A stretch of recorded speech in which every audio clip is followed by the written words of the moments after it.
Physical fitness is the body condition of an individual who has sufficient energy to live a healthy and productive life. A physically fit person is able to perform his or her daily tasks without becoming fatigued or getting tired easily.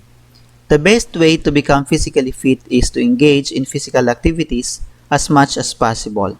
What physical activities must be done to become physically fit? Let us review the Philippine Physical Activity Pyramid Guide designed by the Philippine Association for the Study of Overweight and Obesity.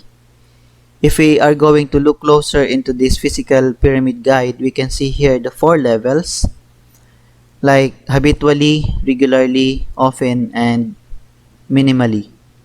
And under this 4 levels, we also have 6 categories. And these categories are day-to-day activities. We have aerobic exercise, recreational, leisure activities, exercise for strength and flexibility, and of course we have the cut down or activities to cut down. And under these categories, like for example in day-to-day activities, we have here suggested activity for you. We can walk, taking longer routes, taking stairs instead of the elevator. We can walk to the store, parking your car farther away from the establishment or SM, adding extra steps to your daily routes, taking stretch breaks at home or work, doing household chores, running errands, and of course, one of these is go for a grocery shopping. Then the second categories, we have the aerobic exercise. Under these aerobic exercises, we can have brisk walking, running or jogging if you can at home. So since today's pandemic, bicycling, aerobic dancing, swimming, aero kickboxing. The recreational activities, we have ballroom dancing, badminton, basketball, softball, skating, rollerblading, tennis, pico, sipa, and patintero.